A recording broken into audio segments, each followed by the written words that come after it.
E a Lei Geral de Proteção de Dados do Brasil é boa? Tá, falo isso com muita satisfação. Nós somos referência em termos de LGPD.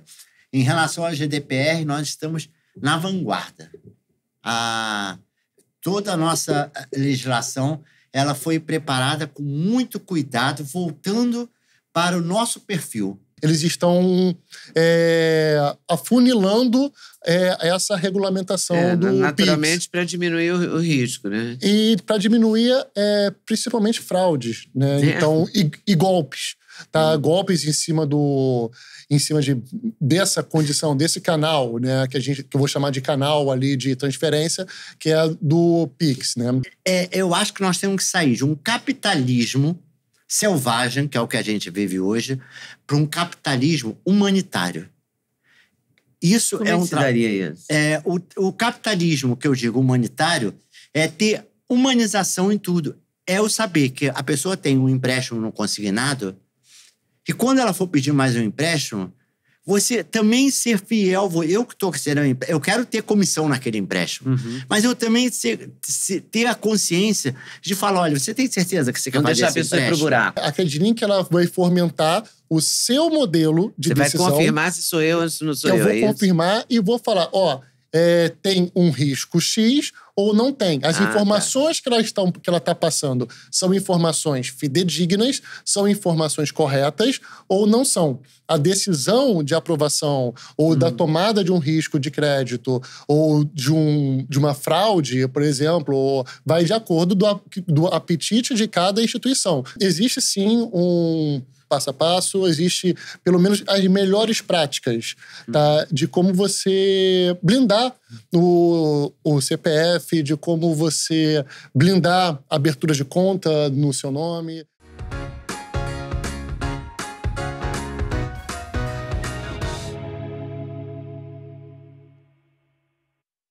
Olá, seja muito bem-vindo a mais um episódio aqui de Osnagli, os empreendedores do Brasil. E hoje temos o nosso segundo episódio aqui com a CredLink, que é uma empresa que a gente até já virou amigo dos donos aqui das duas gerações, do fundador, do Mauro Melo, e o filho, Rafael Melo. E é uma empresa que participa de uma etapa que a maioria dos cidadãos comuns assim, não presta muita atenção. Não desconfia, né? Não faz ideia dessa parte tão importante da proteção de dados do civil, do cidadão comum na economia cada vez mais digital e mais dinâmica. E, enfim, aí a gente vai aqui também tirar as dúvidas dessa parte da proteção de dados, de como as empresas, os bancos, as organizações financeiras usam esses dados, cruzam os dados com o CPF, com as pessoas, as contas bancárias. E também a gente vai aprender a evitar golpes. Sempre muito útil. útil. O Rafael vai ensinar pra gente. Verdade. Esse desafio. Que é muito importante hoje em dia, porque para o mal tem muita gente criativa. Sem dúvida. Tá? E é importante conscientizar o consumidor. Claro. Primeiro, boa tarde. Prazer estar aqui. Estamos fazendo o segundo episódio aqui. Eu estou com o Rafael. Como eu disse, é o segundo episódio que seria o primeiro. Tá? Que é justamente toda essa apresentação mostrando a CredLink. Ela já é conhecida dentro das instituições financeiras, dentro dos órgãos públicos, todos nos conhecem, mas é importante que o consumidor, tá, ele também conheça cada vez mais o que a CredLink faz. Entender que não existe somente um banco de dados como o CDL, Serasa, que cuidam de informações. Existem outras empresas. E cada vez mais é importante termos cuidado com o nosso CPF. Você tem 37 anos? Tem 37 anos a CredLink. Eu iniciei a empresa numa época muito ousada, que não existia computador, né? Em que, logicamente, quando eu resolvi fazer o que eu quis fazer, todo mundo me achou um louco, porque eu pegava lista telefônica, né? Aquele calhamaço das páginas amarelas. Páginas amarelas, lista telefônica. Na verdade, posso falar um pouco sobre isso? Lógico, por favor. Eu queria saber muito como é que começou. Eu tenho muita satisfação de estar aqui com meu filho também, o Rafael Melo. E é uma emoção aqui que não dá para explicar. Saber assim, mãe e filho. Tá? pai e filho. O quanto a estrutura de uma família pode gerar bons cidadãos. Tá? Porque eu sempre falei que uma criança é um CD virgem. Olha como eu já sou antigo, CD. Tem gente que nem conhece o que é CD. O CD é uma fita cassete virgem. Tá? É um CD virgem. Até os 10 anos, você grava o que você quiser. Depois dos 10 anos, senta e vê o que você fez. E você vai escutar o resultado, que é o resultado da criação. Um bom filho, uma boa criação, ela, como diz o professor Henrique José de Souza, ela acontece através da transformação do caráter e da cultura. E nós temos que procurar fazer realmente boas pessoas, um bom país com essas crianças que hoje estão aqui no Brasil, no país, que é celeiro do mundo. Tá? Somos o maior produtor do mundo e nós temos que tirar proveito disso tudo. Eu, quando iniciei todo esse trabalho, eu sempre tive a ideia, eu sou filho, eu iniciei, tá? Quer dizer, de uma família descendência libanesa, aqui no Brasil, que veio para cá na Segunda Guerra, e eu sempre quis servir o país. Eu sempre tive essa ansiedade de ter realmente brasilidade. Acordava aos domingos com o hino nacional tocando, e os meus filhos foram criados também da mesma forma. Lógico que eles não gostavam de acordar domingo às 9 horas da manhã. Ouvindo o hino nacional. A história fica muito bacana contada. Mas vivida é uma outra experiência. É verdade. É uma outra experiência. E contada agora, porque se fosse na época também, seria também, não ia ser contada dessa forma. Muda, os valores vão tem coisa que a gente demora para entender também, né? Às vezes a gente, sei lá, quando é criança, quer entender, mas a gente ainda não está pronto. Igual você falou, a gente ainda um CD virgem, ou está começando a colocar aquelas informações ali. Então, nós temos que estar ali, quer dizer, nós como pais, como educadores, nós temos que estar ali trabalhando pela criança, que é a sementeira da nova era, né? Então, o que ocorre? Eu sempre tive, não por questão político-partidária, mas a ideia de ajudar o Brasil. O Brasil sempre me fascinou. Eu sempre tive muito orgulho de ser brasileiro. E eu falei, o que fazer? Eu quero fazer alguma coisa para ajudar o país. Trabalhava, eu já era vendedor, tá? Eu já trabalhava na rua como vendedor e comecei a pesquisar o que fazer. Comecei a estudar. Foi quando eu falei assim, existe uma lista telefônica. Eu via que existia a lista telefônica com nome e telefone. Vocês não lembram disso. Não, eu me lembro vagamente da lista telefônica. Páginas amarelas, etc e tal. E eu pegava... E renovava todo ano as páginas amarelas. Renovava e era de graça. Era de graça. Era de graça. Chegava na casa das Chegava pessoas. na casa. Aquele calhamar dessa grossura, assim. Parecia um dicionário, um Aurélio. Era maior que o Aurélio. Era maior que o Aurélio. Eu usava para acender churrasqueira, só que... Não, mas na verdade... Com um banquinho, né? Com um banquinho. Você vê como eram as coisas na época. Porque ali você tinha o nome e o telefone de todo mundo. Você ia ali, você buscava. E eu comecei a ter o trabalho de anotar o nome em fichas, tá? Eram fichas rosas, tá? Mas os nomes daquela lista O nome daquela lista. Eu pegava, comecei pelo A e fui anotando. Nome e telefone. Eu falei, isso aqui vai ter utilidade para alguma coisa, tá? Meu pai e minha mãe acharam, logicamente, isso uma loucura. Você não estava bem, né? Eu não estava bem, ele não regula bem. E eu comecei todo esse trabalho, eu já era de maior. Aí, nessa altura, Rafael... Eu estou tentando fazer um resumo. Rafael já tinha nascido, porque eu fui pai com 18 para 19 anos. Tá certo? Cedo, né? Tá? Foi quando o Rafael surgiu e eu tinha que fazer alguma coisa. Eu era vendedor de rua e comecei a trabalhar. Você vendia enciclopédia? Oi? Você vendia o quê? Olha só, eu vendi... É muito interessante isso, que eu vendia um trabalho de associação de classe. Chamava União dos Comerciantes Industriais e Autônomos. Eu ia para a rua associar comerciantes, tá? Porque na época existia tabelas da SUNAB. Olha só. Gente, vocês conhecem a SUNAB? Não. Superintendência Nacional de Abastecimento.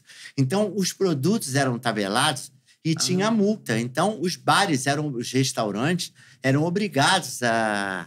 Entendeu? Primeiro, antes de eu ser vendedor, eu trabalhava numa escola de música.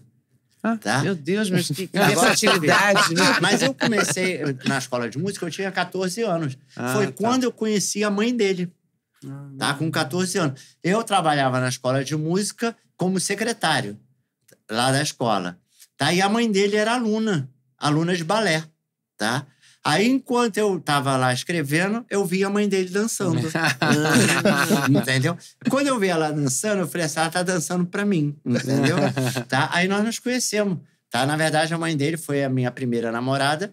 Tá? E acabou que nós fizemos aí uma família.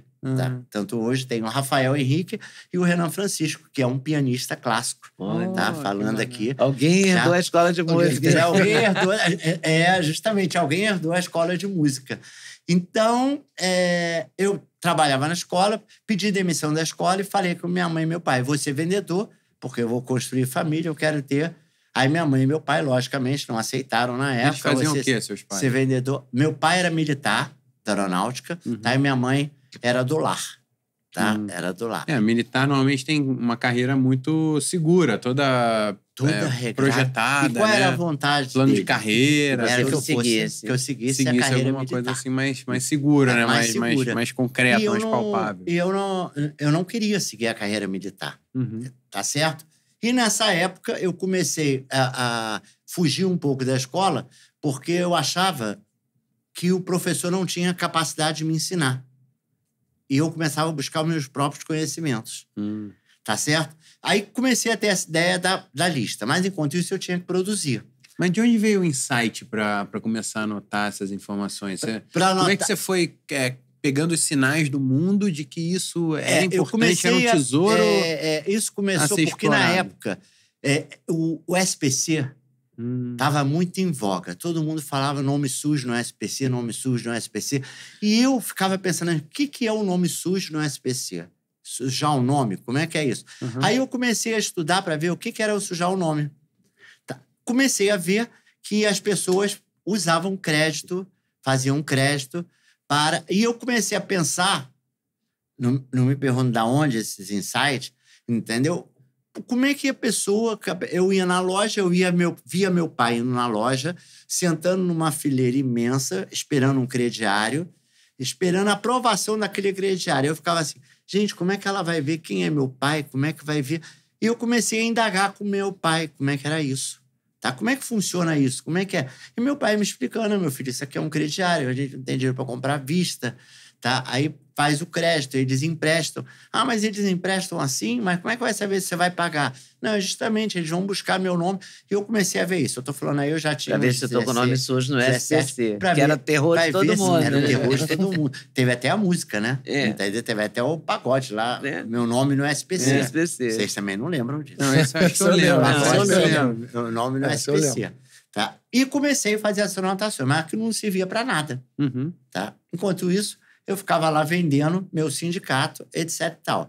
Até que eu falei, eu vou ter que optar. Mas aí, nessa época, foi quando Rafael veio ao mundo, tá? Eu estava trabalhando na rua, tá? Rafael já tinha nascido, eu tive que começar a ficar vendendo e vendo o que eu ia fazer. Enquanto isso, eu ia anotando, chegava em casa a chegada dele tornou tudo mais urgente. Você tinha que botar o leitinho foi das tudo mais crianças urgente. E Rafael lá foi crescendo, etc e tal, e eu com aquela informação que estava lá guardada. Ficou lá guardada durante um bom tempo. E eu trabalhando. Eu falei assim, eu quero começar meu negócio, eu quero servir ao país. Eu trabalho numa associação, mas eu quero ir além. Eu quero realmente servir o país. Como servir o país? Eu quero prestar informações e ver quantos consumidores o Brasil tem. Tá. Eu sabia qual era a população. Na época, uma faixa de 110 milhões de brasileiros. Entendeu? Eu falei assim, eu não vou conseguir ter isso tudo, mas eu quero ver como funciona. Foi aí que eu falei assim, então eu vou ter que deixar de ser vendedor. Mas se eu deixar de ser vendedor, eu não tenho um alimento dentro de casa. Então, de dia eu sou vendedor e à noite eu ia para a porta, tá, para vender batata frita. tá? Eu junto com a mãe dele. Eles começaram a crescer e eu falei assim, agora eles começaram a crescer e a batata frita começou a vender. Tá? Olha, essa batata frita, ela é famosa até hoje, não é a nossa. Todo mundo conhece, que é a batata frita de Marechal. Tá? Já saiu várias reportagens da batata frita de Marechal. E nós morávamos em Marechal Hermes? Lá no Rio de Janeiro. Olha. Certo? Aí, eles Mas quem era dono você era dono da fábrica de batata frita? Não era fábrica, não. Era uma eu fritava batata frita na garagem de casa. Você fritava? Eu e ela. Vocês fritavam a batata? E eu descascava, junto com o meu irmão. Mas aí eles, com 7, 8 anos, eles ficavam descascando a batata, tá? E eu e a mãe dele fritando e vendendo. E nós ficávamos assim, normalmente... Eu trabalhava como vendedor durante o dia e de 7 da noite até as 2, 3 horas da manhã, nós ficávamos na garagem de casa vendendo. Vendia, fazia fila para comprar batata, aquela batata chips. Muito Foi bom. aí, tá, que eu comecei a acumular alguma coisa para começar alguma coisa em relação a isso. Tá? O dinheiro para começar o negócio. Então veio da renda extra, vendendo batata exatamente. frita. E a família toda participando. E a família participando. Como hoje o seu filho participa da Credilink. Como hoje ele participa da Credilink. E foi muito interessante que, assim, nós tínhamos que transformar tudo isso para eles num momento de prazer. Então, qual era o nosso prazer? A gente criava a expectativa que depois que terminasse todo mundo, 3 horas da manhã, nós íamos comer batata frita com feijão. Tá? Botava a batata frita no feijão para comer. Tá? E eles ficavam... Agora, e veja bem, detalhe, até hoje, tá? Isso ficou marcado, ficou memória afetiva. Porque a gente fala da batata frita com feijão. E engraçado que você falando sobre isso, não tem uma memória afetiva negativa. Tanto que até hoje, quando chega batata frita, é assim, um dos pratos preferidos. Quando chega batata frita com feijão, a gente abraça a batata e como se fosse o prato que lembra de forma muito positiva... É uma memória carinhosa. Né? O passado. Mas só que a gente não sabia o que estava acontecendo. A gente era muito novo por trás dos bastidores. Que estava sendo feito ali, estava guardando dinheiro, estava passando aperto. A gente não tinha conhecimento dessa visão. E os meus pais não deixavam isso passar pra gente.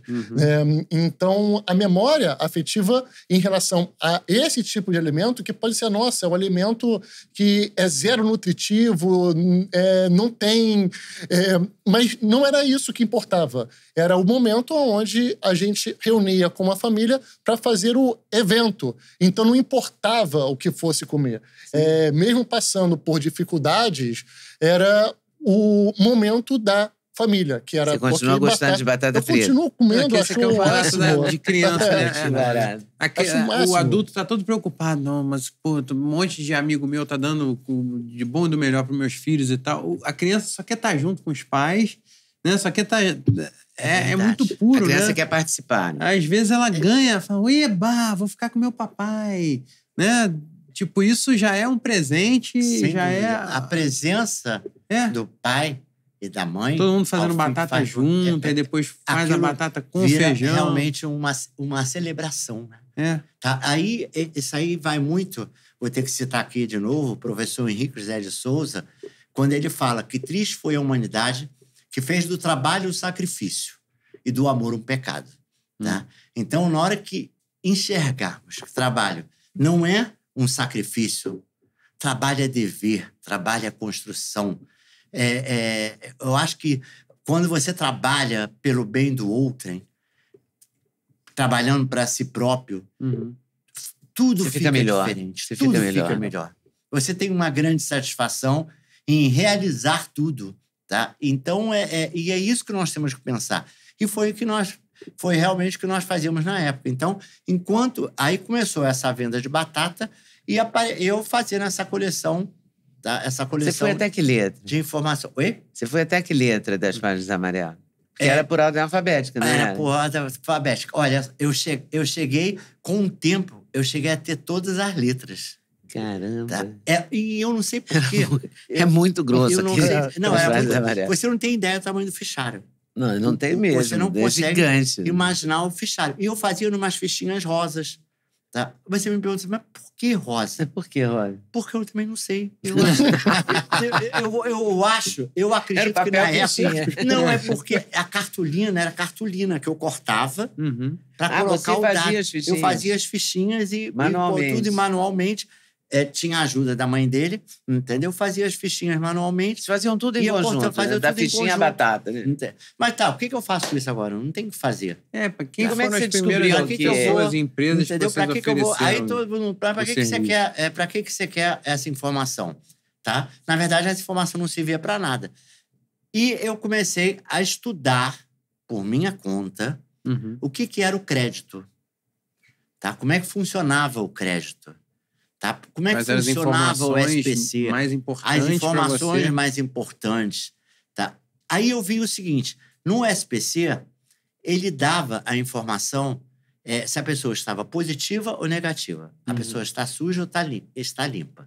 Mas ela não tem a confirmação dos dados daquela pessoa. Ela não tinha a confirmação dos dados. Aí eu comecei a falar assim, bem, o SPC fala se está ok ou não, e eu vou oferecer justamente o serviço de ver se a pessoa mora naquele local ou não. Aprofundar o SPC, a ficha do SPC. Entendeu? Exatamente. Né? É o complementar. Mas só que ninguém queria. Ninguém queria. Eu não quero, já tenho um SPC. Tá? Era uma coisa que não existia. O que se faz hoje com os dados, na época não existia. O que ocorreu na época? Aí eu falei assim, aí eu fiquei estudando em termos de legislação. Carnê. Como é que funciona o carnê? Se a pessoa não pagar, aí comecei a ver, eu não sou advogado, mas comecei a ver que poderia haver um processo civil, de cobrança, etc e tal, papá. Aí pronto, aí foi o estalo que deu, foi quando eu percebi que existia o cheque. Tá? E o cheque, cada vez que voltava um cheque, era considerado crime. É artigo 171 do Código Penal. É 171? 171.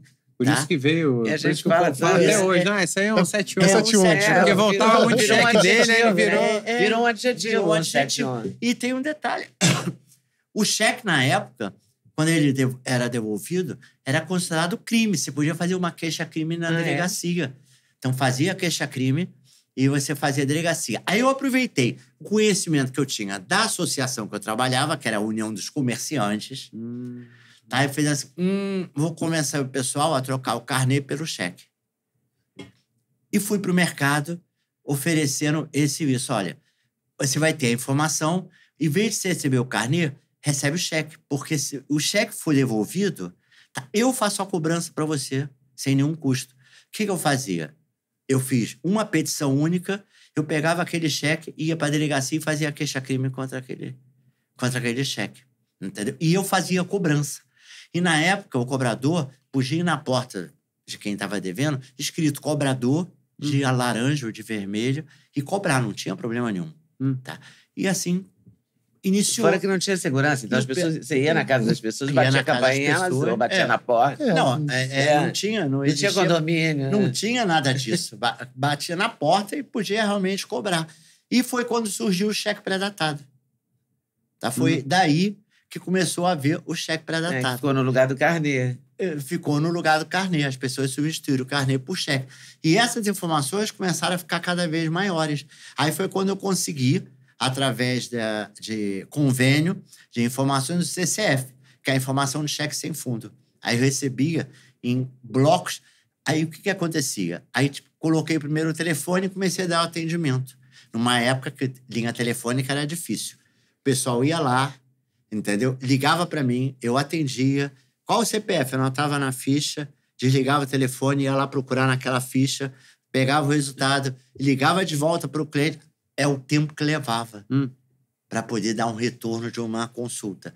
E assim iniciei. Iniciei em açougue, em mercearia, barzinho, que aceitava o cheque, e lojas, normalmente de subúrbio, que aceitava aquele cheque. E daí eu comecei a fazer o trabalho. Tá? E os meninos me ajudando. E na época como chamava? Na época, olha só, iniciou chamando Cobrave. Cobrave. Tá? Que era Cobranças. Uhum. Cobranças Vitória. Tá? Você lembra disso? Lembro. Tá? Você lembra de Cobranças Vitória. Aí de Cobranças Vitória, eu fui modificando. Tá? E estudando cada vez mais esse assunto que realmente me fascinava. E essas informações ficaram acumuladas. Nós estamos falando isso lá de 85, 86. Uhum. Tá? Então, tudo isso ficou acumulado. Imagina a gama de... Por que eu estou falando isso? Você imagina a gama de informações que a CredLink tem. Por isso que ela hoje é considerada o maior banco de dados do país. Tá? Porque essa informação de 86 para trás... 37 anos de informação. E de 86 informação. para frente, eu tenho de todo mundo. Nossa. Nós temos todo Ainda mais com a LGPD, que aí meio que criou uma... Proibiu, não vai surgir nunca mais uma empresa que... Nós somos uma empresa legalmente habilitada a exercer atividade de proteção ao crédito. Sim, mas eu digo assim, hoje em dia não tem mais como surgir uma empresa, uma nova Cobrave. Vai ter que uma nova Cobrave. Não vai nunca chegar a 86, os dados tão longos, o histórico né? dos dados, não. Hoje nós temos todo um esse sistema... histórico dos dados só você tem. O histórico de dados só nós temos. E é esse histórico que garante a sua segurança. Uhum. A sua segurança como consumidor. Porque nós cuidamos de cada CPF como se fosse uma pessoa. Porque dados são pessoas. Sim. Tá? Os dados são pessoas. Então, eu tenho uma preocupação muito grande quando se pede uma informação de CPF, os valores estão acima dos valores financeiros. São os valores éticos e morais. Tá? Quem é essa pessoa, mesmo sem eu te conhecer? Eu preciso zelar por você. Tá? Isso parece um pouco de utopia, mas é mesmo filosófico. Uhum. Tá? E esse é o princípio que eu passo para eles. Muito cuidado, tá? com o CPF manuseado, porque ali nós estamos falando da vida de uma pessoa. E quantos CPFs você acha que você tem estão cadastrados na CredLink? Olha só, hoje, se for falar em número, eu não tenho esse número exato. Que eram 110 milhões. Hoje Tá. em dia são 213. Tá, mas mas todas as pessoas que morreram também pois estão lá. Isso que eu ia falar agora. Nós estamos falando de 210 milhões de pessoas no país, mas tem os mortos. Tem os mortos. Tá? Então, o volume disso é muito gigante, grande. assim, é incalculável quase. Não, é incalculável. O banco de dados é E nós não estamos falando só do banco de dados de CPF. Nós estamos falando de um histórico. Uhum. Tá? O Mauro Melo, tá? Ali, o meu CPF. Tem um histórico que eu morei lá em Marechal Hermes. Uhum. Tá? E como é que eu vim? Todos os endereços, todos os números de telefone, todos os e-mails. Todo o meu histórico. E é isso que é muito interessante. As instituições que nos usam, as instituições financeiras todas as contas e públicas. Bancárias. Porque o que ocorre? Todo Quando CNPJ, se consulta um CPF, se consultar o CPF da Leda, tá? Ou do Duda, do Rafael, nós vamos ter a informação, não é a informação atual, que é o que o fraudador quer. Aquela informação atual, você mora aqui, tá tudo aqui. Eu vou ter o histórico da sua informação e o histórico da sua vida, o fraudador não vai ter. Tá? É aí que realmente ele não vai saber. Porque o CPF tem um número no CPF que indica a cidade de onde você tirou o CPF, também, né? Aquele último númerozinho. É o final? Que é o final, né? Mas, na verdade, o seu CPF é a sua vida, é a sua história.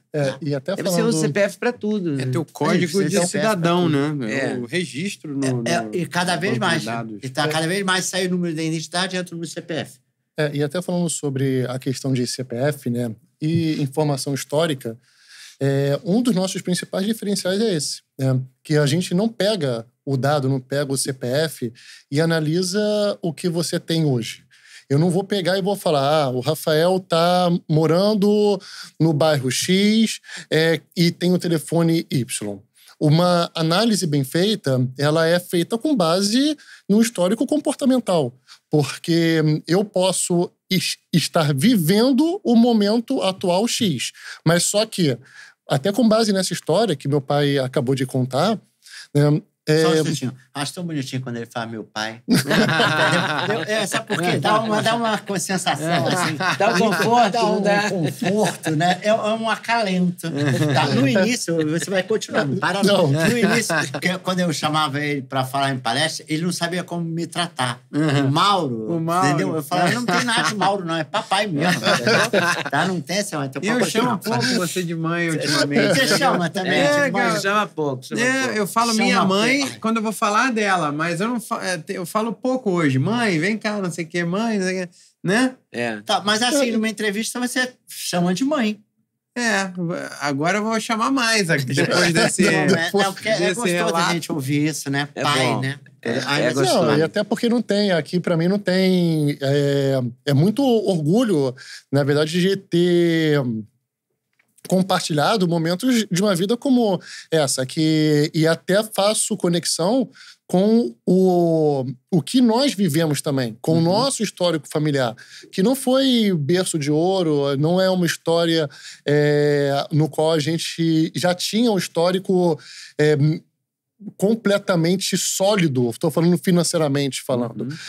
Então, isso é uma análise do cenário brasileiro, que são boa parte dos CNPJs sendo criados com base em uma estrutura familiar, e muitos deles sendo colocados até em criticidade ou fechando por conta de alguns pilares que acabam sendo...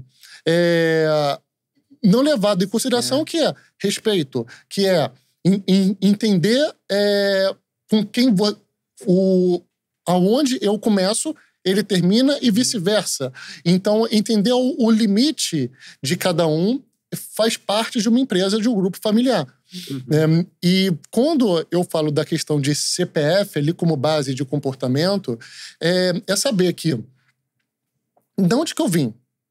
Eu tinha 5 anos, né? O caminho. O caminho, a minha trajetória é mais importante, talvez, do que o que eu sou hoje.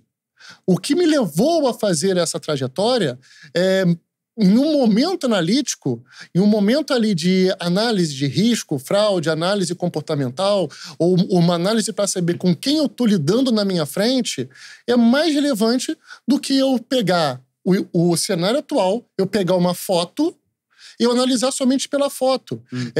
Então, até vou colocar outro ponto de comparação. Na verdade, é um filme, um filme. Em que momento que você analisa melhor um filme? Em um trailer ou em uma imagem de uma foto de um filme? Então, você consegue analisar melhor isso para CPF ou CNPJ, quando você pega, de fato, o histórico. E a Credilink, ela é especializada tem uma base sólida de análise comportamental para saber qual é o cenário atual. Como é que a gente traduz isso para quem está nos assistindo entender? Se a pessoa vai hoje comprar um carro, ela vai chegar, a primeira coisa que vão te pedir é o seu CPF. Né? Qualquer coisa te pedem o seu CPF. Qualquer coisa você vai comprar. Ok, isso. Sim. Aí, como é que a Credilink analisa? Fazer um financiamento. Para tudo. Para você comprar no aplicativo. Em tudo isso você usa o CPF. Abrir uma conta. A conta no banco. Pode. Posso? Você fala, deixa eu falar só para complementar. Assim. Tá, claro. Então, a Credilink, ela não... o trabalho dela não é eu autorizar ou não autorizar, não é o liberar o crédito. A Credilink, ela vai fomentar o seu modelo de decisão. Você vai confirmar se sou eu ou se não sou eu. Eu vou confirmar e vou falar, tem um risco X ou não tem. As informações que ela está passando são informações fidedignas, são informações corretas ou não são. A decisão de aprovação ou da tomada de um risco de crédito ou de uma fraude, por exemplo, vai de acordo do apetite de cada instituição. Que pode ser que você fale, não, com base nas informações que você está me passando, eu vou aceitar desse jeito. Mas o que nós fazemos eu te entrego o melhor processo, o melhor modelo de analítico que você vai ter no mercado. Mas agora, aceitar ou não, liberar ou não o crédito é a instituição. Você oferece as informações para o algoritmo. Você dá a ficha da pessoa. Se a ficha vai ser aprovada ou não, a questão é da empresa, não é sua. Exatamente. E dentro disso, quer dizer, uma informação, complementando o que o Rafael está falando, é o perfil comportamental. Quem é a pessoa que está ali pedindo crédito? E eu aproveito até a oportunidade, que é muito importante nesse trabalho, que é de educação financeira, é não ser somente o consumidor nessa questão de obter o crédito. É importante que as instituições também se conscientizem de ajudar o consumidor nessa educação. Eu digo em que sentido? No perfil comportamental, não é eu conceder um crédito para o Rafael e problema dele se ele vai pagar ou não. É até ajudar o Rafael. É perceber que o Rafael não tem condições de ter aquele crédito. Que aquilo... Então, eu acho que nós temos que sair de um capitalismo selvagem, que é o que a gente vive hoje, para um capitalismo humanitário. Isso Como é um daria isso? O capitalismo, que eu digo humanitário, é ter humanização em tudo. É eu saber que a pessoa tem um empréstimo no consignado e quando ela for pedir mais um empréstimo, você também ser fiel. Eu que estou querendo eu quero ter comissão naquele empréstimo. Mas eu também ter a consciência de falar, olha, você tem certeza que você quer fazer esse empréstimo? Não deixar a pessoa ir pro buraco, né? Se aquela família quebrar, não vai pagar, e aí você vai ter que ficar negociando, aí eu não posso pensar assim, problema dela se ela não pagar. Não é um problema meu, porque eu acho que a questão do outro, ela fala de mim também. É uma questão de consciência, né? É a questão de consciência. É a questão todo mundo ligado. Porque hoje em dia, outro dia, me falaram isso sobre um amigo que eu tenho de anos, assim. Eu conheci, o Duda era pequenininho mesmo.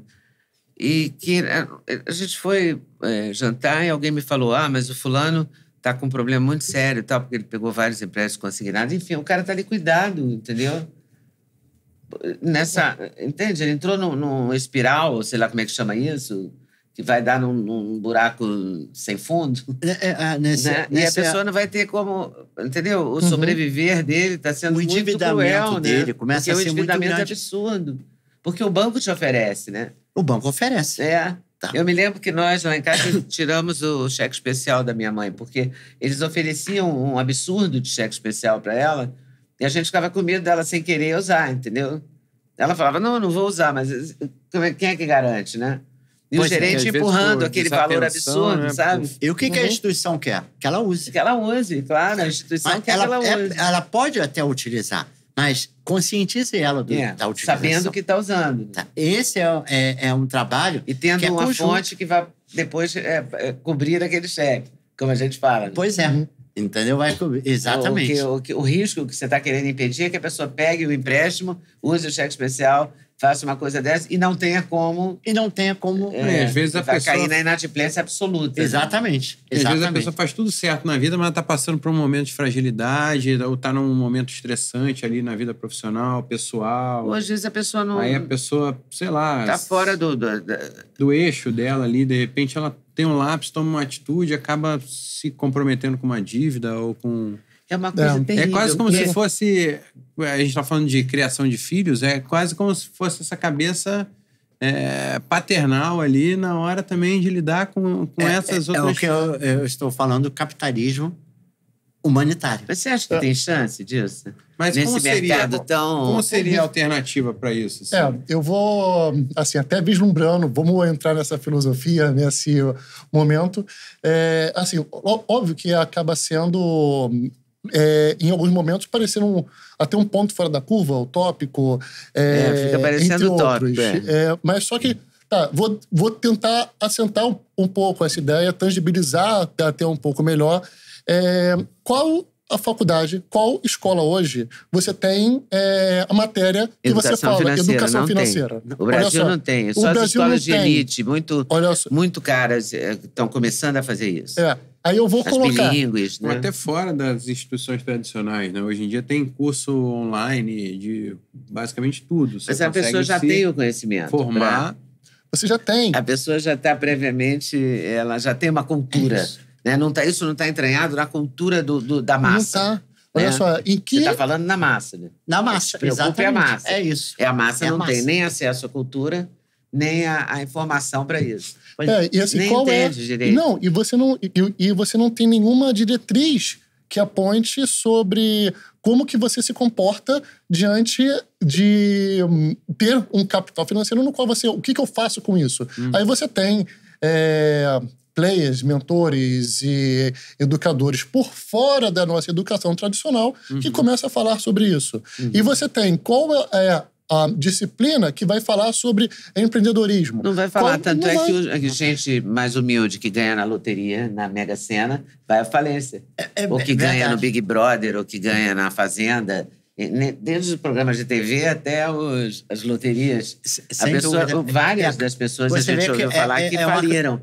Com muito dinheiro. Não era impossível falir ali. Rafael, mas não é impossível, porque a pessoa não tem educação. Educação, isso deveria ir para a escola. Educação financeira. Tinha que ser Nós estamos, a parte de CredLink, né?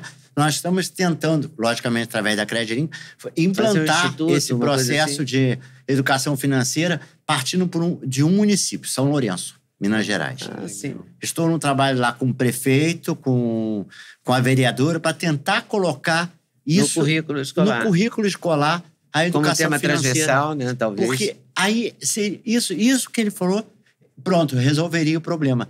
E talvez essa educação, iniciando na escola, poderia se fazer algo mais humanitário. Seria uma construção, né? Seria uma construção. Tá? E interessante isso, muito bom, muito bom. Sei lá, uma coisa que imagino que na família de vocês foi muito presente foi essa a parte nessa crise, nesse momento difícil. Vocês se juntaram para cortar batata, para fritar batata, para vender a batata.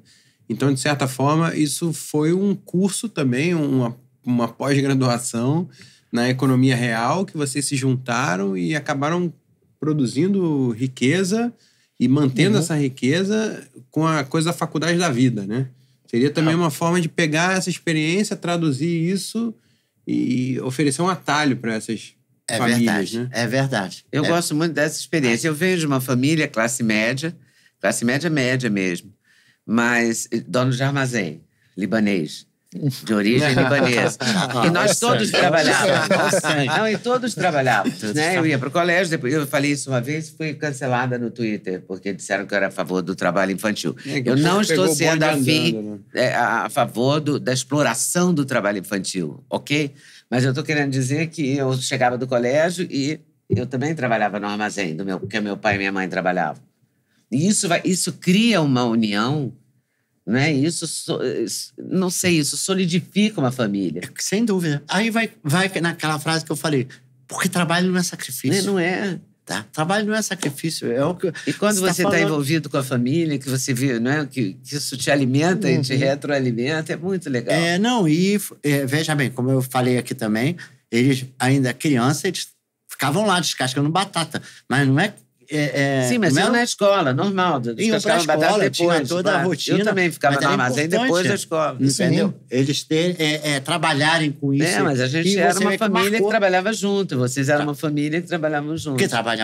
Nós trabalhávamos juntos, estava ali. E estão trabalhando juntos até hoje. Estamos até hoje.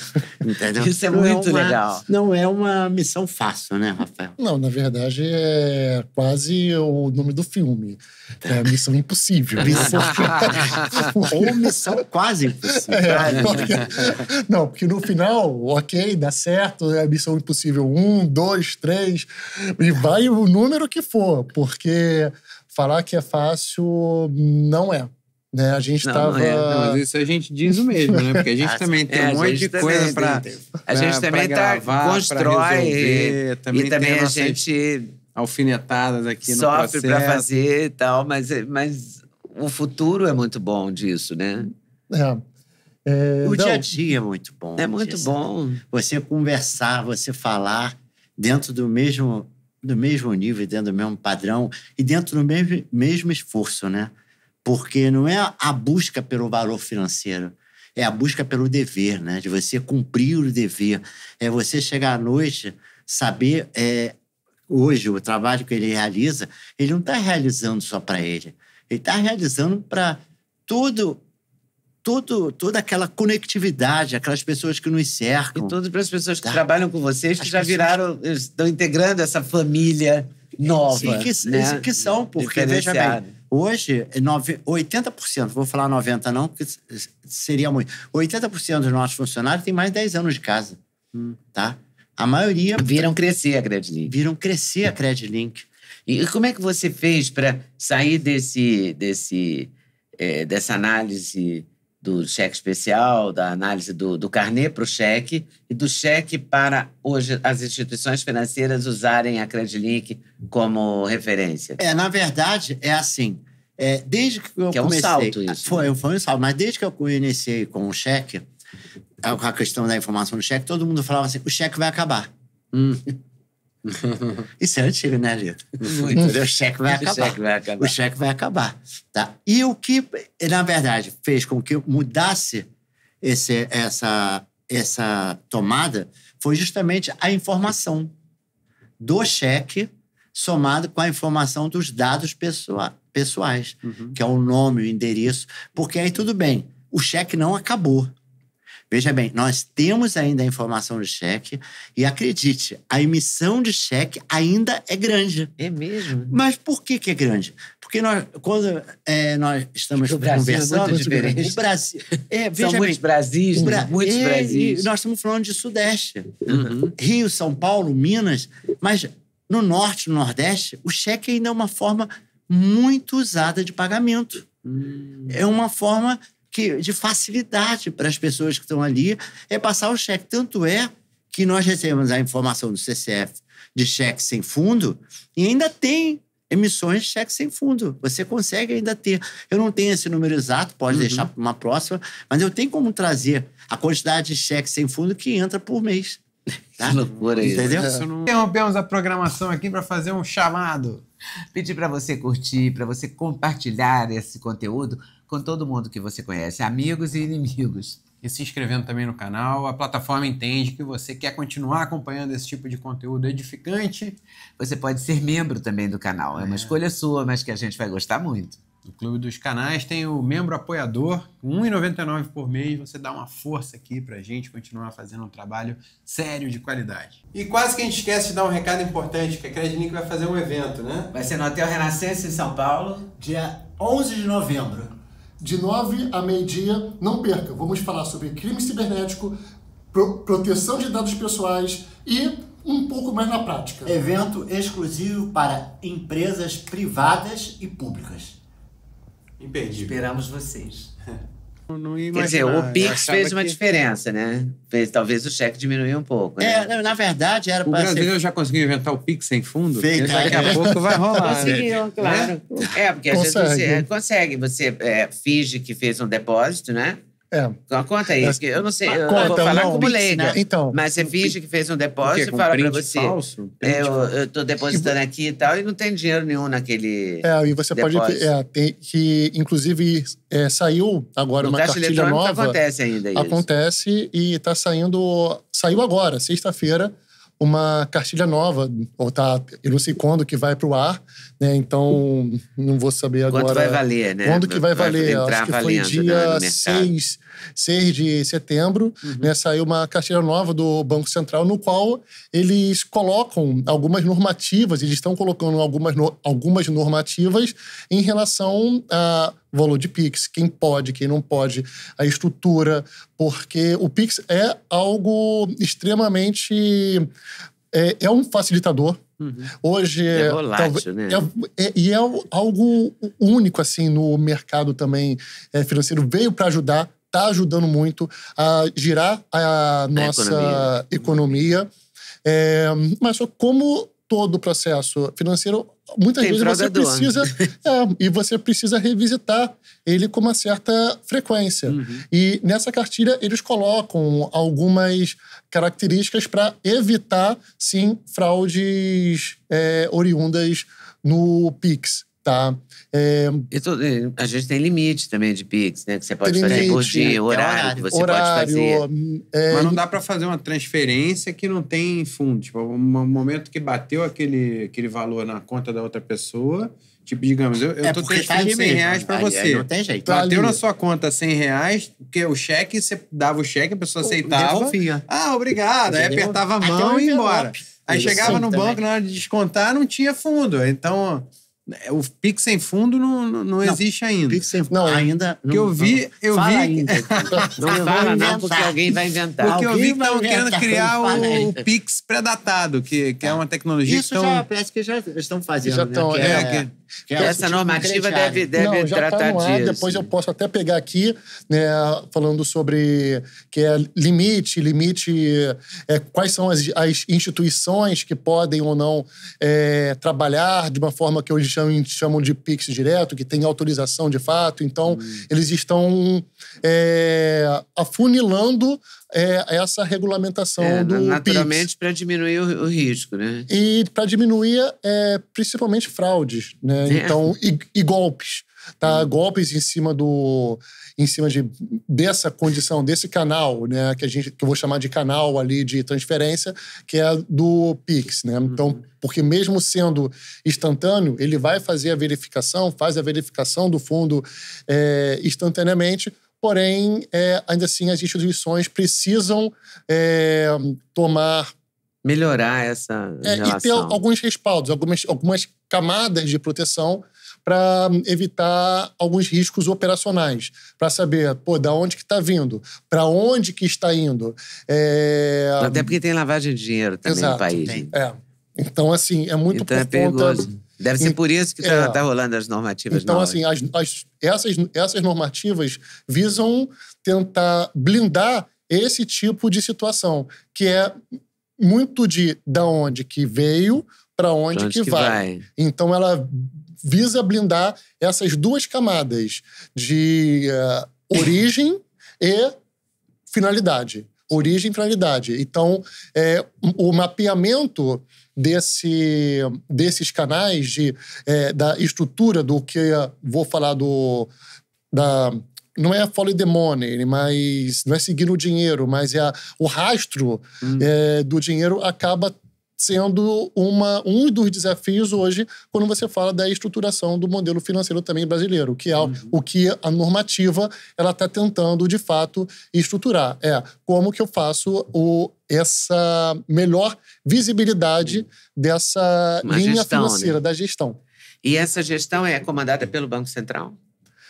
Então, não é comandada. Enquanto... Não, ela não é comandada. Mas a normativa está falando o que precisa ser feito, sim, o Banco Central acaba ditando as principais regras. Mas a Federação dos Bancos... Ainda existe a Federação dos Bancos, que era do Teófilo. Teófilo de Azevedo Santos. Lembra que era presidente? Conhecia ele muito. Na verdade, o sistema financeiro do Brasil é um motivo de orgulho para a gente, né? O sistema financeiro mais seguro do mundo, né? É uma coisa impressionante. Do supercomputador, nós sabemos, a capacidade do nosso país é uma coisa impressionante. Então, realmente, você vê que nós já passamos por tanta coisa no passado, quebra de tantos bancos, e você vê que hoje você não vê banco quebrar. O sistema financeiro, ele garante isso. Nós vimos pessoas se matando com bancos que realmente quebraram, faliram, deixaram o correntista, o consumidor. E hoje isso não acontece mais, né? Porque nós temos um sistema financeiro muito seguro. Foi do Collor para cá que essas regras mudaram? Foi do Collor para cá. Foi por aí, né? Tá? Que veio de lá para cá. Realmente as começou... mudaram. Porque antes muitos bancos quebraram. Muitos bancos quebraram. Empresa, por exemplo, Coroa Brastel, você vê... empresas grandes. E os consumidores ficavam no prejuízo, né? Tá? Hoje não tem isso. Hoje você vê que realmente nós temos... O consumidor continua no prejuízo quando é uma roubalheira grande, tipo INSS, essas coisas. Pois entendeu? É verdade, continua. Mas é porque o golpe, ele é muito permeável, né? Acho que ele vai para todos os cantos. Você tampa aqui, aparece ali, não é? É uma guerra, uma brincadeira de gato e rato, né? Você fica a credilinha que protege o consumidor, nem protege as instituições também. Né? Isso é cultural também, porque, olha só, isso foi incutido na ideia do brasileiro, né? Desde daquela marca de cigarro, tá? Levar vantagem em tudo. Levar vantagem, Gerson, né? Coitado do Gerson. Pois é. Levar vantagem... Ficou boiando. O Gerson é um jogador de futebol que faz um comercial dizendo eu gosto de levar vantagem em tudo. Com cigarro. Com cigarro. Eu gosto de levar vantagem em tudo. E aí quiseram imputar ao Gerson essa coisa. Mas ele não tinha nada a ver com isso. Ele foi só o ator desse comercial. Ele leu o roteiro. Mas esfregou nele, né? Eu gosto de levar vantagem em tudo. Lei do Gerson. E as pessoas... Lei do Gerson. Já ouvi essa expressão. Lei do Gerson, é verdade. Virou isso. Mas, na verdade, ele não tinha nada a ver com o pobre do Gerson. Mas não, tem lado que ele escolheu ler o comercial. Não, mas ele faz... Ninguém botou uma arma na cabeça dele. Agora faça o comercial. Ele era um cara ingênuo. Ele fez um comercial sem saber eu digo assim... Ele falava do cigarro. O lado bom dessa cultura brasileira do Gerson, do jeitinho, do golpe, isso também se não fosse a criatividade também dos atacantes, a gente não ia ter provavelmente um sistema de defesa tão eficiente também. Perfeito. Porque tá bom. Né? Porque o raciocínio foi impecável. Eu também fundei uma franqueadora. E aí a franqueadora é quase como se fosse uma instituição de ensino de curso técnico e prático para os empresários criarem a franquia e botarem de pé aquele negócio dentro das regras. Então, quanto mais os franqueados erram, melhor você consegue criar o sistema de franquia. Porque o McDonald's tem a máxima que criamos o sistema à prova de idiotas, né? Que o McDonald's exportou no mundo inteiro. Porque mesmo se a pessoa estiver lá tentando cometer algum erro, o sistema, ele tem tanto sistema, tanto protocolo, que ele fica blindado contra erros. É verdade, entendeu? Não tem jeito, aí cai de novo naquela história. É a força centrífuga e centrípeta, né? É necessário, né? Sim. Tá? Você, para andar para frente, tem que ter alguém tem que ter uma força te empurrando para trás, senão você não consegue caminhar para frente, né? Tá? Então... E como é que foi essa virada de chave, assim? Você contou do começo pequenos negócios, açougue, negócios locais. Aí você começou a crescer, a Credilink foi virando a chave. E hoje você atende todo o sistema bancário? Eu atendo todo o sistema bancário. Quais foram os maiores? Não é só o sistema bancário. É sistema bancário, e-commerce, né? Você, quando compra uma passagem em determinada companhia aérea, tá? A checagem vai lá na empresa. Quando você tira um cartão de crédito, a checagem vai lá na Credilink. Aí, quando você faz a checagem, aí quando tem aquela história, aquelas perguntinhas do KISS, né? Que isso, inclusive, foi uma coisa que o Rafael deu a ideia. Quando lá o sistema começa a ter dúvidas sobre você. Qual desses telefones já foram seu? Qual desses é seu irmão? É o nosso histórico.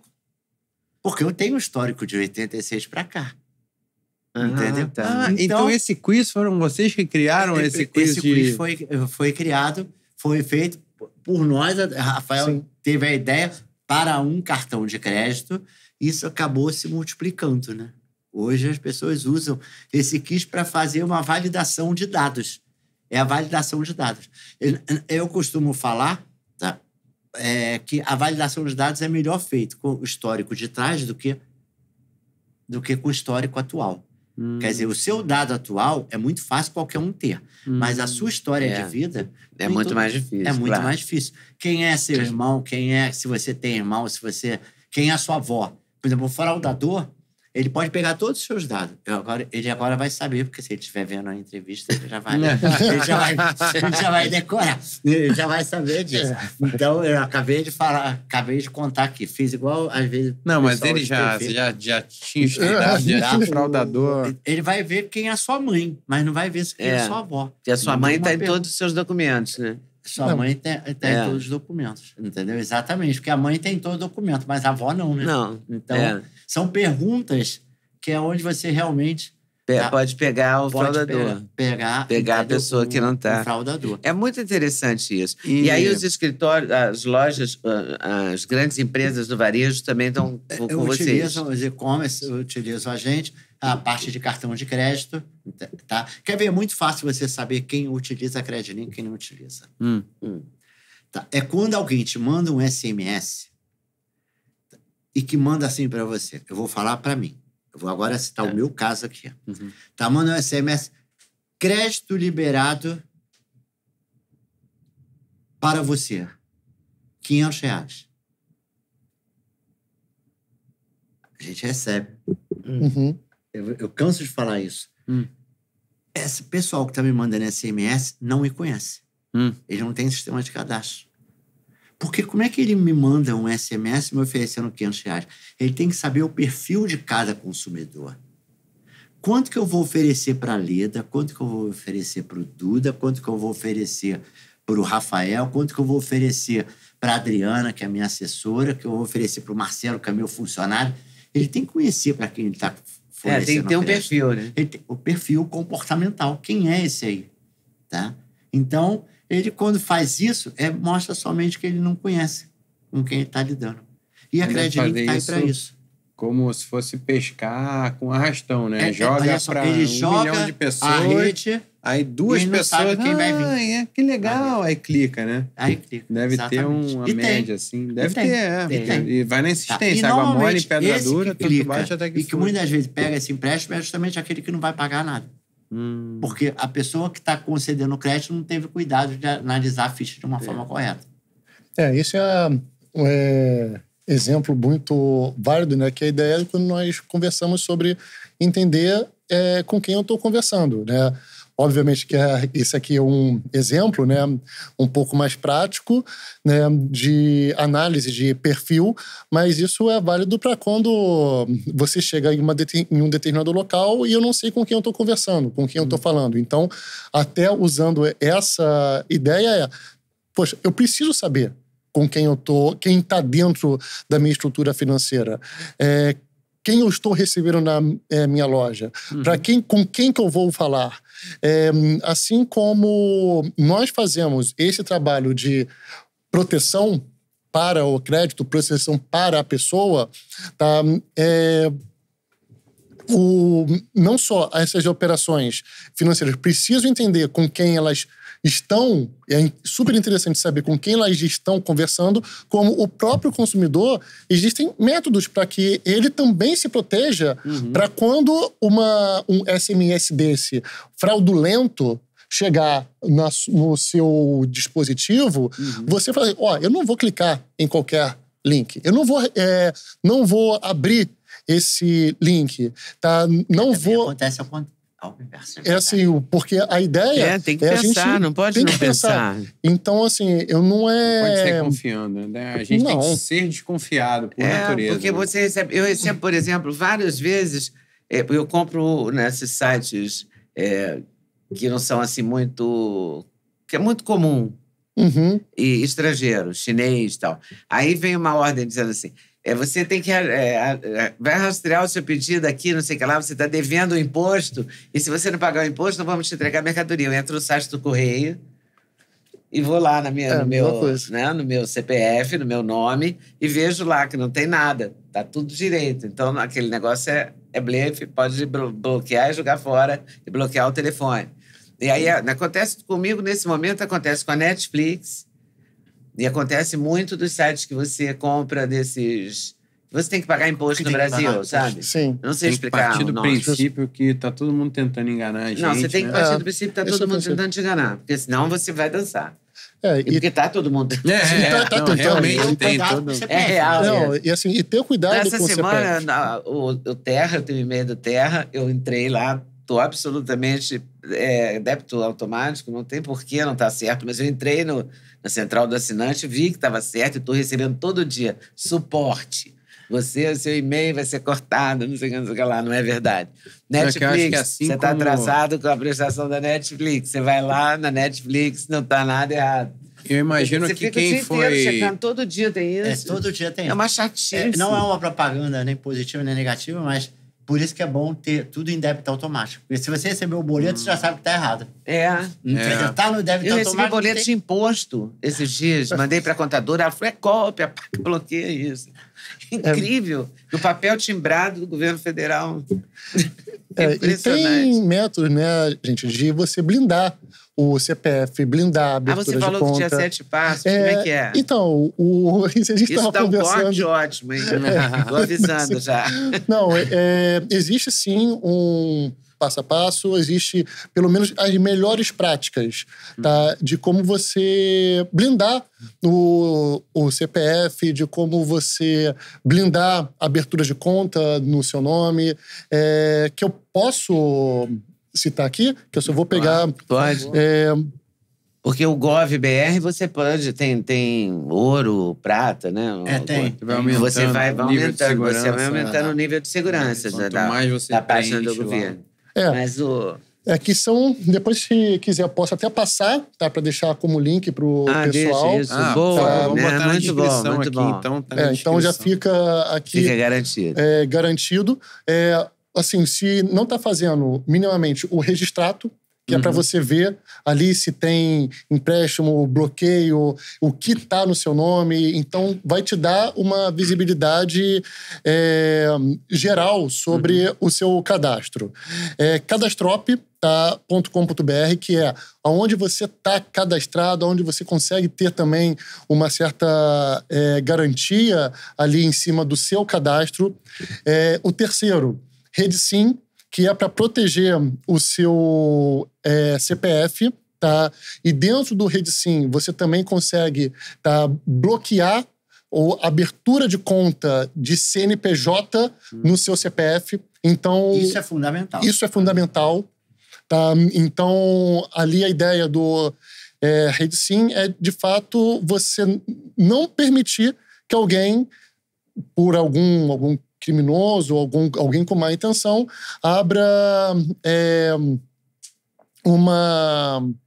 faça alguma abertura de conta de CNPJ no seu nome. E tá? até que abra uma empresa. Ou até que abra uma empresa. Investigação aí, tá? Que vai muito na linha de, poxa, o meu nome, quem está pesquisando, ou quem está ali, se teve algum vazamento ali do seu registro. Tá? O próprio Reclame Aqui tá? É uma forma de você blindar também. Você tem o site confiável.com.br, que blinda muito mais o seu aspecto digital, blinda o seu site, entre outros. E, por último, que é o serviço que a CredLink presta também, que é o de proteção do seu CPF.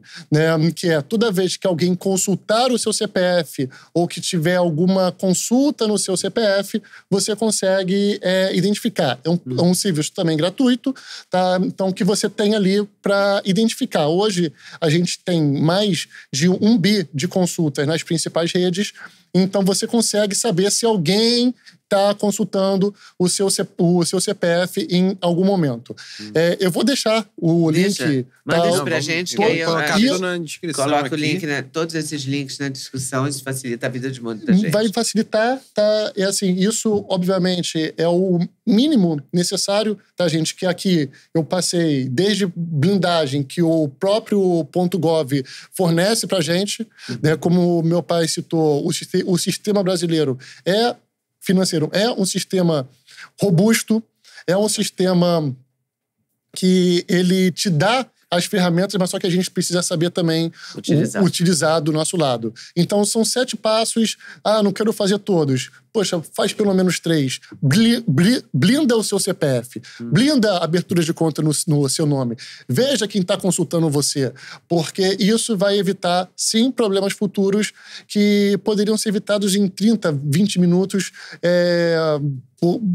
de uma forma muito mais protecionista e eficiente. Na nossa última conversa, eu falei aqui publicamente que minha conta na Caixa, quando eu tentava baixar o aplicativo da Caixa Econômica Federal e botava meu CPF, aparecia um e-mail que não era meu. Aí você me colocou em contato, vocês me ajudaram também, mas você me botou em contato com o gerente da Caixa, ele me ajudou, resolvi, consegui tirar o e-mail golpista lá da minha conta e botei meu e-mail, meu número de telefone. De qualquer forma, Duda, se depois você quiser passar esse e-mail para o Rafael, para ele consultar, porque nós temos um serviço que faz essa verificação de e-mail. Quando as pessoas estão utilizando o endereço inteiro, aparecia Você chegou a postar o e-mail dele? Botava o meu CPF, aparecia aquele e-mail incompleto cheio de asterisco. Só que iniciava com a sequência de letras que nunca foi minha. Com certeza não era minha. E acho que também era de um provedor que tem também toda não era sorte de golpe. Eu tenho uma amiga Mas que... acho que foi um golpe incompleto. Porque a aposentadoria até onde eu sei, não dela foi para uma pessoa na Bahia. No meu nome. Ela teria que receber no Rio. Ela passou 11 meses lutando para resgatar a aposentadoria dela, porque estava depositado numa pessoa na Bahia. Agora, que loucura, ela tem que provar que ela é ela. E ela é ela. Olha, é muito louco. E é por isso que esses 7 passos vai evitar isso. Evita. Olha só, evita, eu vou fazer isso. Evita Passa isso. Passa pra mim esse. Tá? É assim, principalmente assim. Antes de botar na descrição, que é segunda-feira, né, que vai essa entrevista. Eu vou consultar, vou fazer tudo isso. É preventivo, né? É preventivo. É preventivo. Eu acho que mas eu acho super válido. Tem que ser preventivamente. Tá, porque a prevenção é um grande negócio em tudo, na medicina e na vida bancária. Então, de dicas aqui foi colocar mais coisa no débito automático, até para não ter essas armadilhas. Eu queria aprofundar isso. Você acha melhor mesmo? Eu particularmente acho melhor. Você colocando no débito automático, você tem autonomia. Hoje, com o aplicativo é muito fácil. É fácil. Você incluir ou retirar, se for o caso. Se você não quiser mais, você vai lá e você mesmo retira. Você cancela. Porque se você receber e-mail... Eu recebo também muito boleto, tá? Só que, não sou eu que veja, a minha assessora Adriana... Ela toma conta disso. Ela toma conta. Eu não tenho uma Adriana, eu vejo. Aí ela vai... E quando ela vê que tá chegando e-mail de empresa de telefone, empresa de crédito, mandando e-mail com boleto para mim, ela já deleta tudo, porque já tá tudo em débito automático. Então vou passar a acreditar mais. Fica mais eu sou meio resistente a débito automático.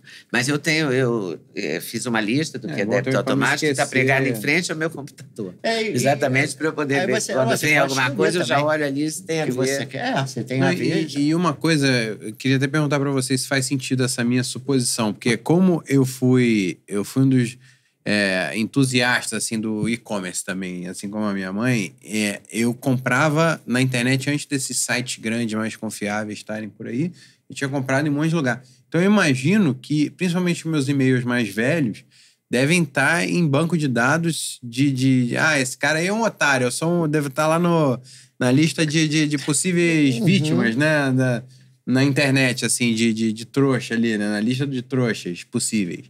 E eu recebo muito e-mail, o meu e-mail, a caixa de e-mail é cheia de golpe, de coisa assim. Eu acho que por causa disso. Meu e-mail é muito antigo. Faz sentido isso assim? Meu e-mail é o primeiro e-mail da minha vida. É até hoje. É o mesmo e-mail até hoje. E depois, se vocês quiserem, o Rafael consulta o e-mail de vocês e vê quanto que isso já se multiplicou.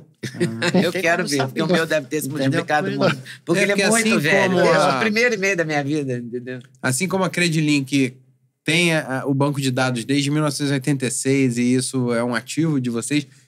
Como a gente... O fraudador também tem. Como a gente começou a comprar na internet muito cedo, a gente também... As pessoas que começaram a comprar cedo na internet também são vítimas preferenciais. Tem o banco de dados dos golpistas também tem mais informação sobre as pessoas que foram early adopters ali das compras online. Você acha que tem, Rafael?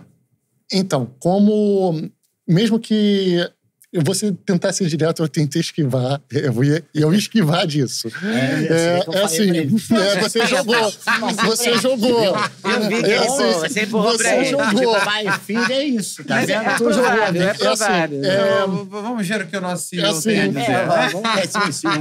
Mas a probabilidade é muito alta, tá, Duda? Pelo seguinte, ainda mais quando você trata de... Você faz o input de e-mail, você trafega ali alguma informação em algum canal. Não é que seja certo, não é que é preciso que vai acontecer, mas a probabilidade é muito maior, principalmente porque você... Estou falando no início de e-commerce, início de canais digitais, você tinha algumas políticas, você tinha alguns vazamentos adicionais.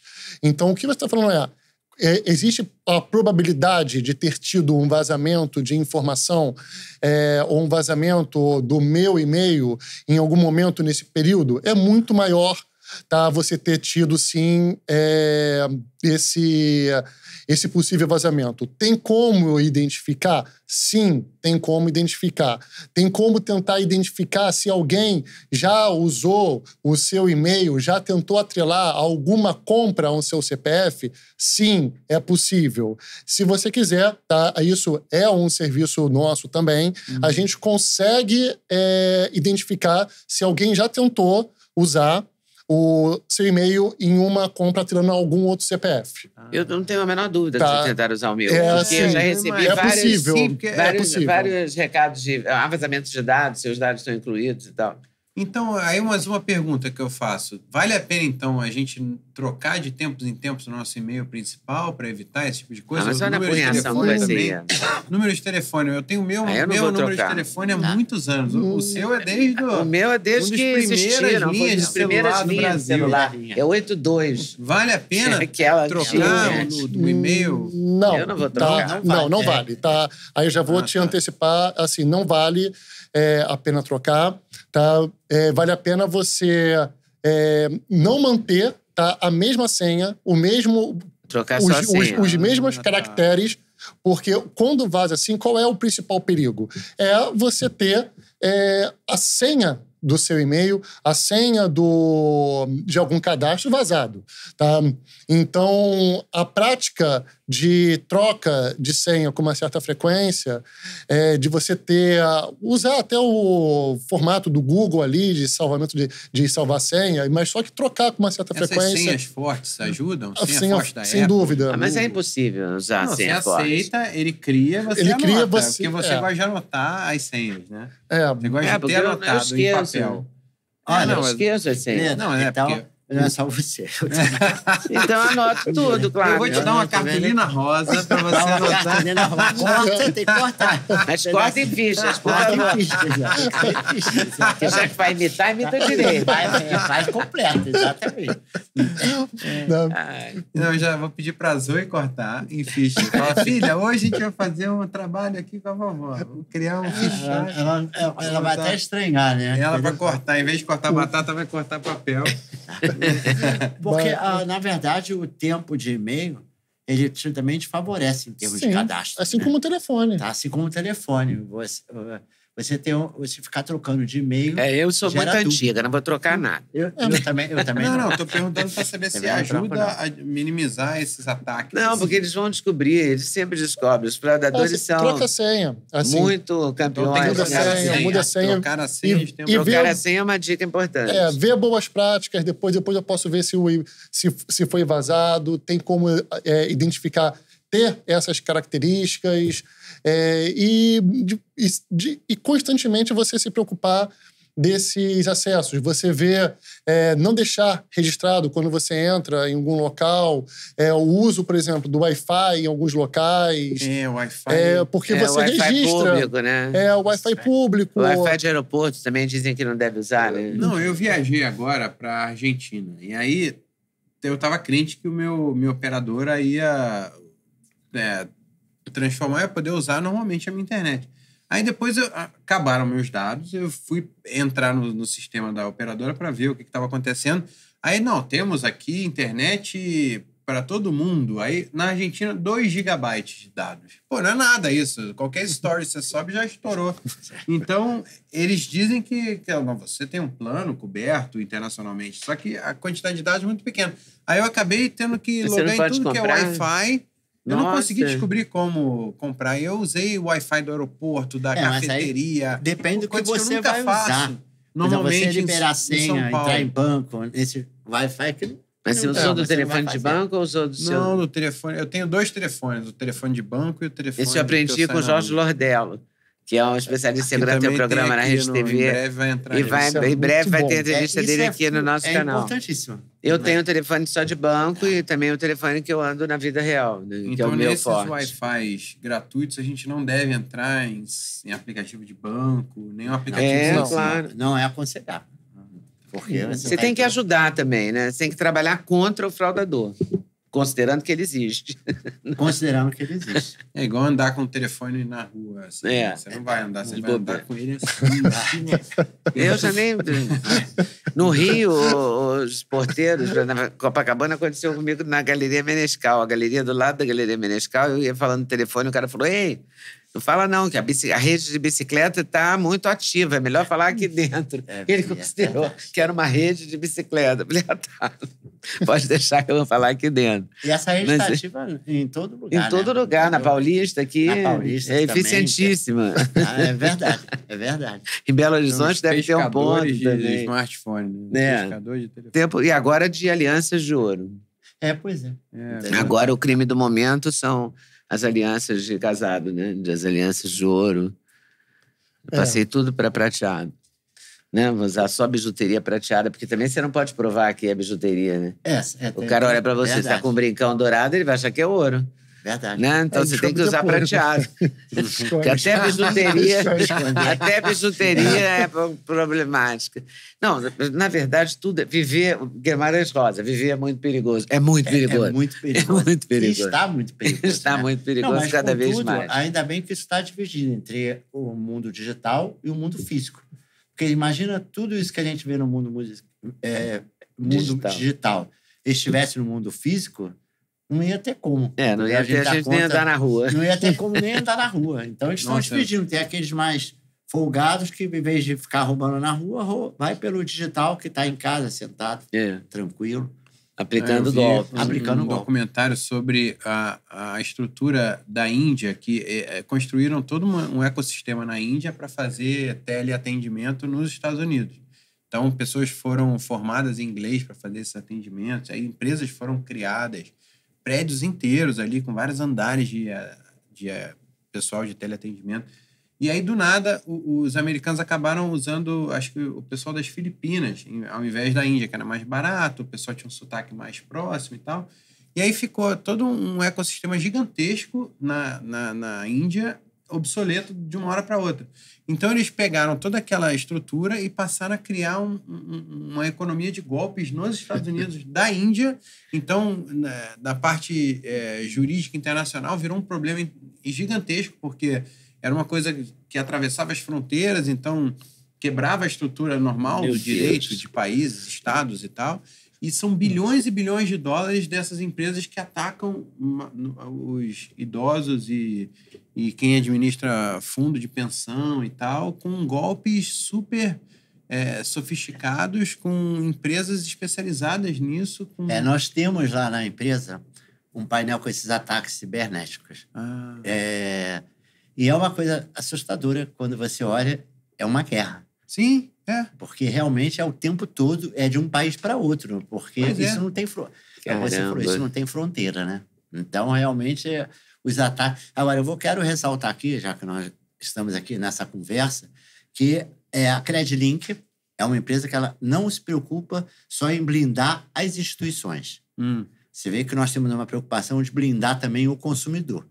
Quando nós estamos aqui, quando o Rafael começa a dar maneiras de prevenir contra golpes, proteger o seu CPF, isso facilita todo o nosso trabalho e facilita o trabalho do crédito também, porque as instituições passam a ter informações mais seguras. Então, é importante ver esses dois lados. É importante também para o consumidor. É importante também para o consumidor, exatamente. Não, é importante até que o consumidor conheça os bancos de dados.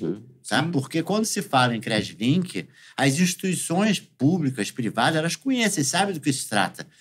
Mas muitas das vezes, aquele consumidor, ele não sabe o que se trata Credlink. Muitos acham até que é empréstimo.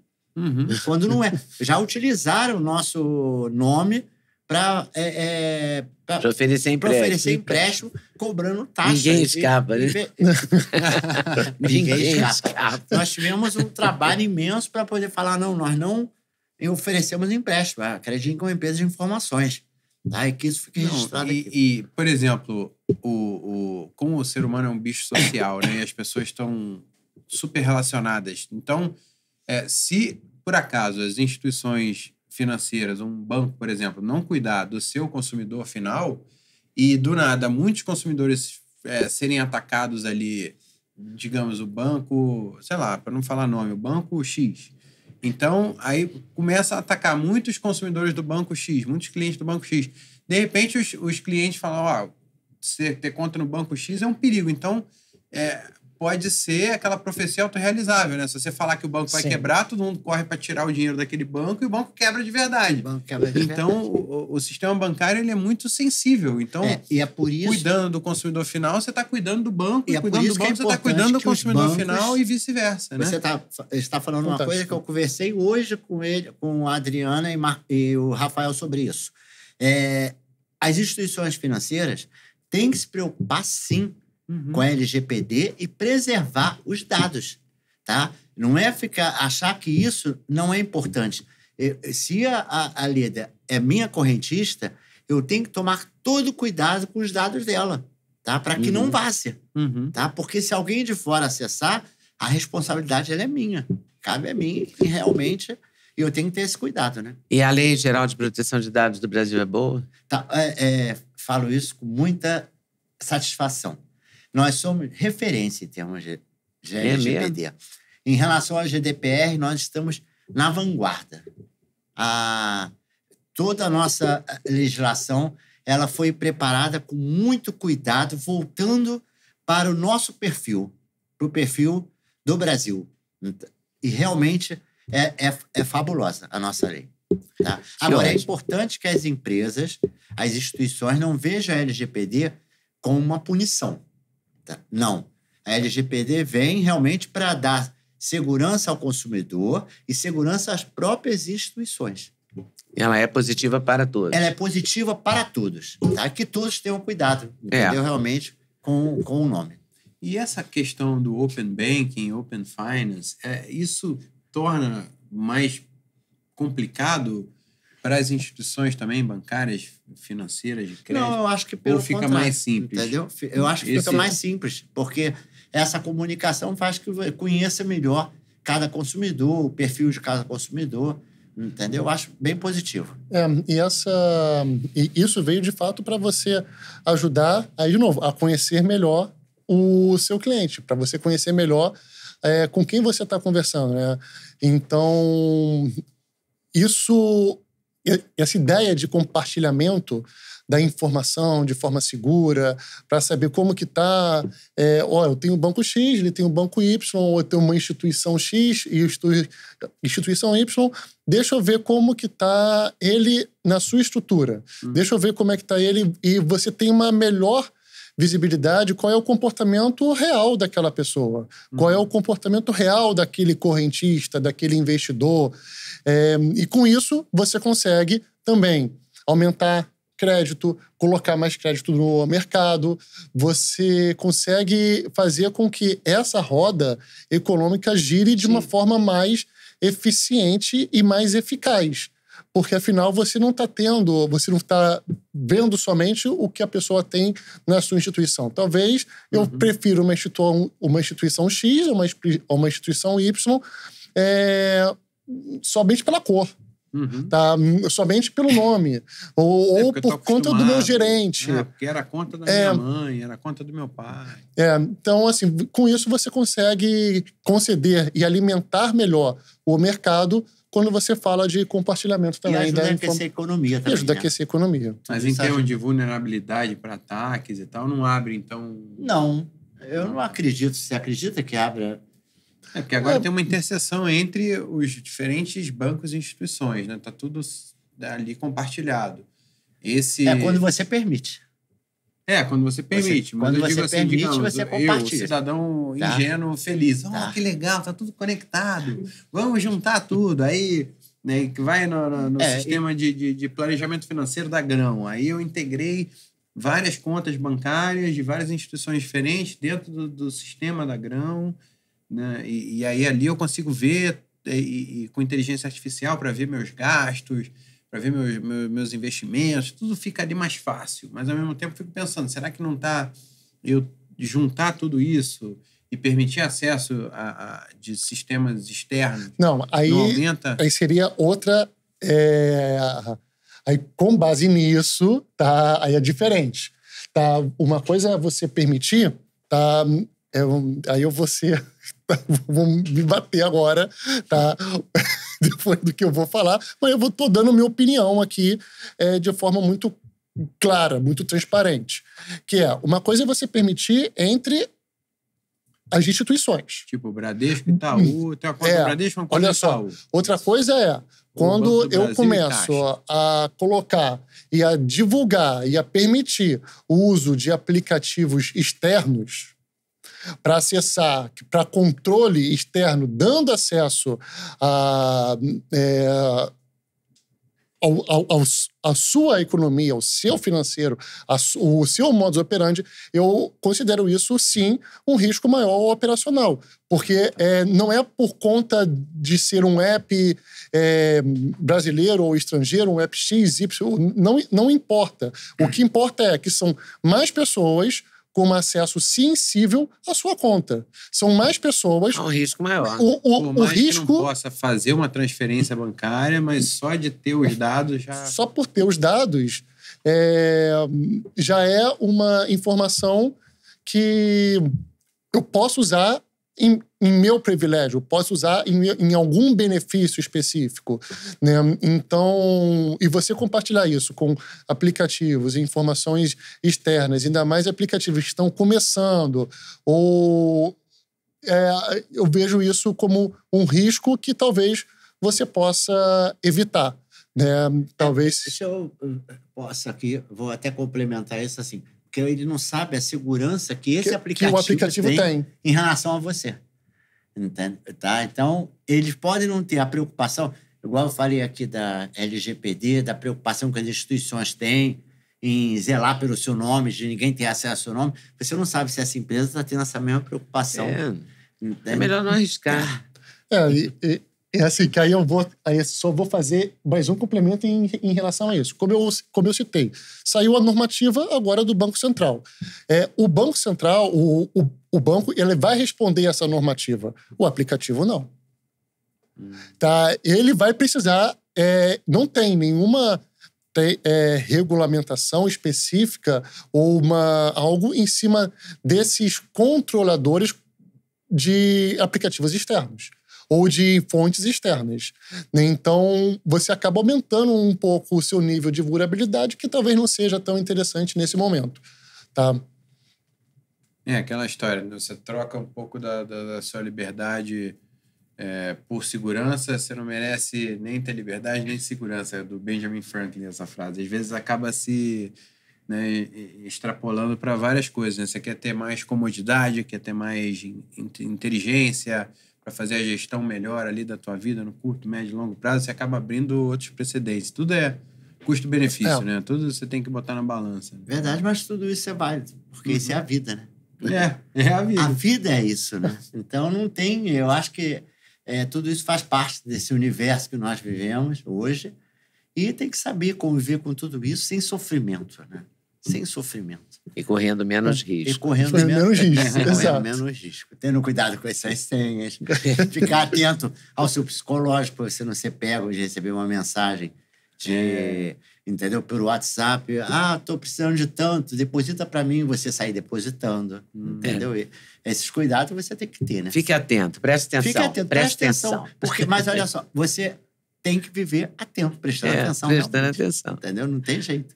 Tá bom. Não, e essa já é a nossa segunda conversa. E eu confesso que, às vezes, parece que eu entendo direitinho como é que vocês operam e, às vezes, some. Tipo, é uma coisa tão complexa e tão nova para o cidadão comum, né? Para os leigos, assim, que eu acho que é uma coisa gradual, essa coisa das informações sensíveis do data is the new oil, que é essa frase que todo mundo fala muito hoje em dia, né? Que os dados são o novo petróleo. Por que as empresas de dados valem tanto na economia atual? Por que a Apple vale tanto? A Microsoft, até as instituições financeiras e bancos e tal, que são as empresas mais valiosas do Brasil. Então, eu acho que a gente deve ter mais conversas como essa, porque o assunto não vai acabar nunca. Não vai acabar. E é muito bom, é gratificante, como você falou, as pessoas comuns que não estão nesse meio de instituição de segurança pública, não conhecem. E agora já estão conhecendo. que existem várias empresas, eu não vou falar só da Credilink, mas também não vou citar o nome das outras. Mas só como proteção de dados. Eu fui justo. Eu fui justo, entendeu? Só como proteção de dados, ok. Coloca lá no Google, empresa de bancos de dados, que a pessoa vai procurar, eu não vou ficar aqui falando das outras, mas vê a importância como você colocar isso para que o consumidor conheça, né?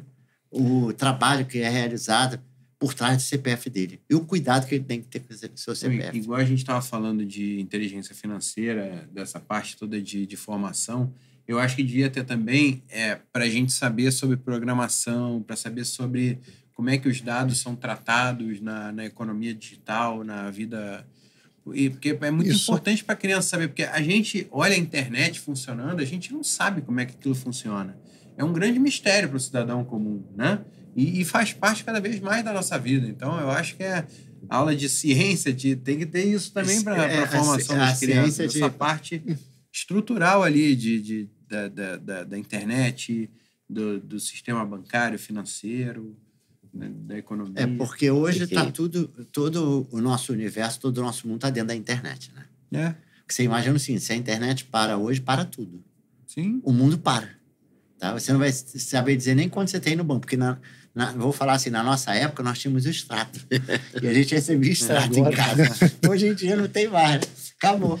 Dizem, sei lá, que existe só 3% do dinheiro está impresso em papel, moeda. O resto é tudo número no sistema. Tudo né? No sistema. É só uma fração que tem ali, né? Moeda, nota. O resto é tudo númerozinho em computadores por aí, né? Sem dúvida. Quanto mais a gente entender como é que são o mecanismo, né? Todo esse mecanismo funcionando, melhor para todo mundo, eu acho, né? Sem dúvida. Com certeza. Uma ótima conversa. Estamos combinados assim. Foi muito boa a conversa. Eu sabia que ia ser boa. Falei desde o começo que tinha que ser os dois, que ia ser muito legal, e foi muito legal. Eu agradeço muito a vocês. Pra gente é uma satisfação muito grande poder explanar, falar o que é empresa, não no sentido somente de venda, mas no sentido de esclarecimento para o consumidor, e estar aqui presente com a Leda, porque eu vou te falar, eu passei a minha vida escutando a Leda falar através do jornal hoje. É assim, eu vou falar, se papai estivesse vivo, ele ia ficar tão orgulhoso de saber que eu estou aqui ao lado da Leda. Que barato. Muito obrigado. Muito obrigado. Satisfação, obrigado. Fico muito honrado. Você também. E é bom estar aqui com o meu filho e que outros pais, outras mães possam fazer isso. Tá? Gravar esse CD virgem para que aconteça isso que está acontecendo aqui agora. Muito bom, muito bom. Gratificante. Obrigado. Obrigado. Também o nosso objetivo ao criar o podcast Osnagli, tanto o Empreendedores do Brasil quanto o Osnagli Encontro de Gerações, é justamente isso, né? Falar da continuidade, do legado, uma geração complementando a outra. É muito legal. Da sequência, da sucessão, da herança. Muito bom. Né? Que barato. Barato ver isso rendendo frutos e conexões e crescendo. Muito obrigado a todos por estarem assistindo a gente também até aqui. Fica a dica, assistir a outra entrevista completa com o Rafael também aqui, que está muito legal. Temos várias outras, de vários universos diferentes da economia, vários outros empreendedores interessantes aqui na playlist. Né, Lidinha? Vale conferir, com certeza. Mas chama a mamãe também. Não fala só Lidinha. Minha mamãe. Eu tenho que aprender a falar mais mãe, né? Falar mais minha mãe. Tá bom. Valeu, gente. Muito obrigada. Continue assistindo. Pode curtir, pode compartilhar, pode dividir essas informações com todo mundo que você conhece, porque foram informações muito úteis, né? Um serviço de utilidade pública mesmo, com vários detalhes ligados à utilidade pública. Muito obrigada a vocês, obrigada a vocês por estarem nos assistindo. Até a próxima, sempre, se Deus quiser.